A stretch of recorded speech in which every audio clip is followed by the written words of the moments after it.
Hello and welcome back. Now what we're looking at today, Regatta Hydrofort, a two-man pop-up. Now I've had this a long time. I've recently sort of rediscovered it when I was clearing my loft at home. It's been up there at least 10, possibly 15 years. And the first things that sort of sprung to my mind after that length of time, A, will it still pop up?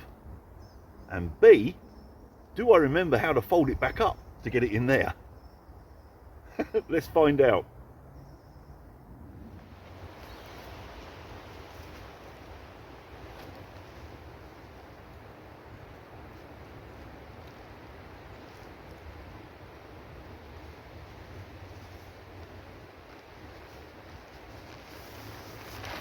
Oh, it's trying to go.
That actually went up better than I thought.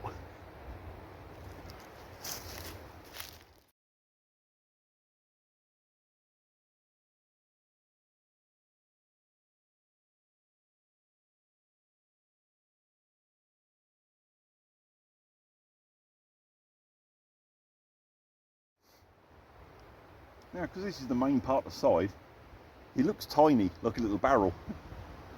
But where it's sloped either end, from memory, it's actually not a bad length. It's easy long enough for me at 6 feet tall. I think it's about sort of 6.5 feet length inside. You could sleep two in there, as long as you're friends. Really, it's like most two-man tents. It's one man and his gear. Let's have a look. It's a bit like the TARDIS inside. It's bigger inside than it is out. I'm not going to climb right in because I've got my muddy boots on, but I'll go most of the way in to give you some sort of idea of the space.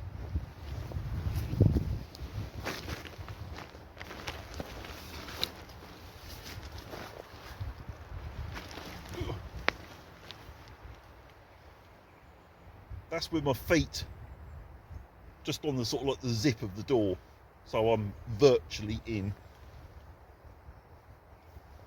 Got at least this much more headroom that way.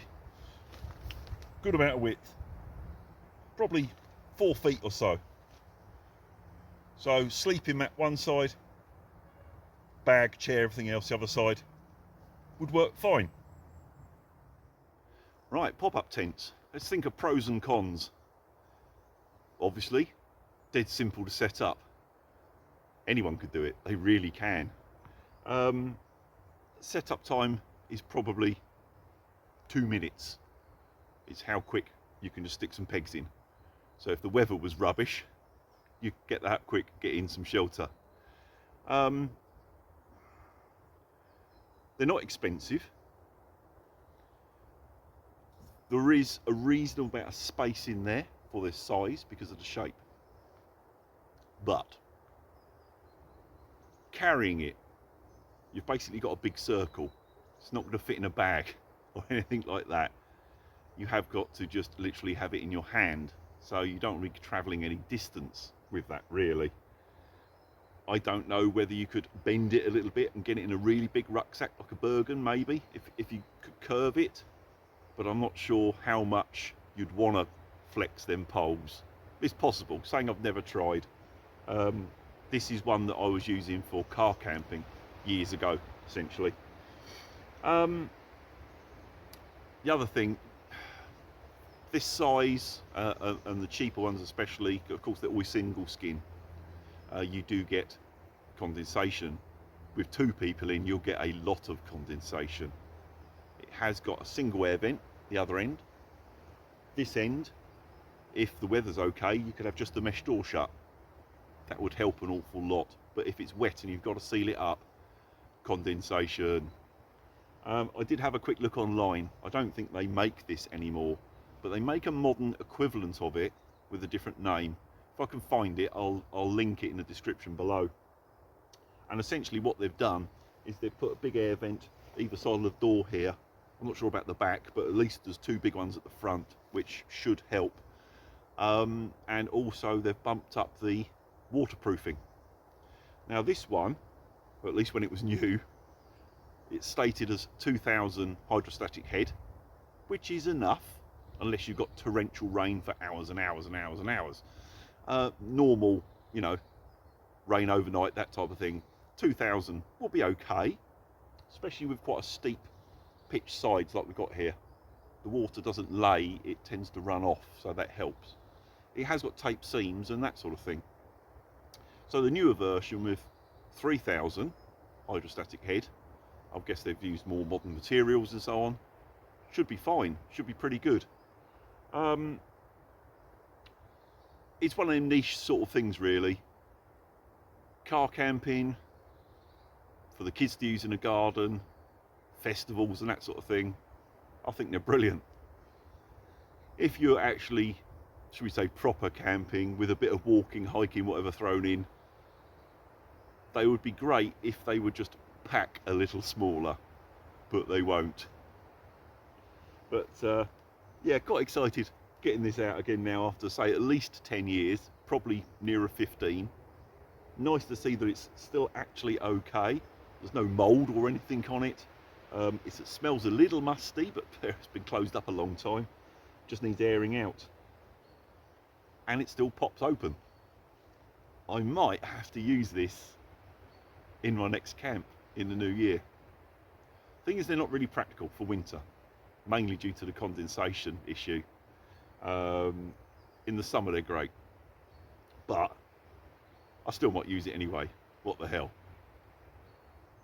Right, what I do remember is that you need to grab each pole and sort of close it up, and then I think you stand it on its end and sort of fold it in on itself. Also, the other thing I do remember is leave the door open. Then when you're closing it up, it pushes the air out. So let's have a go.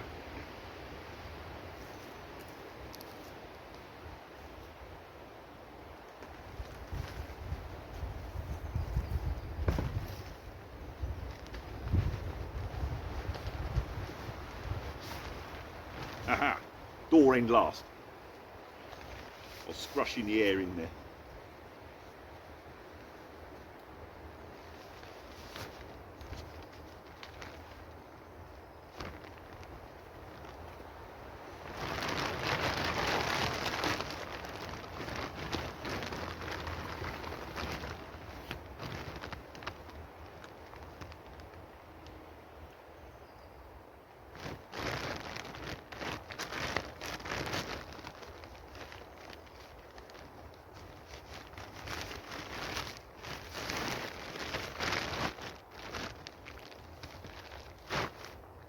There we go.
Mission complete.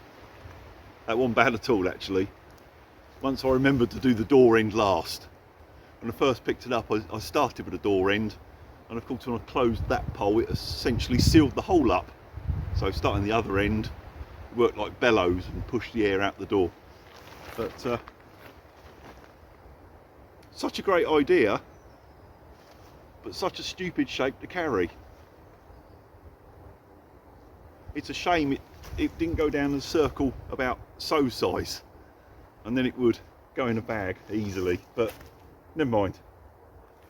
It's been fun seeing this kiddie once again after all that length of time. Not the stealthiest of colours, but that's not what it was bought for. Right, I'm off home. I'll see you in the new year when we take this old fella and this old fella out for the first camp of the year. See you in the new year, guys. Have a good one.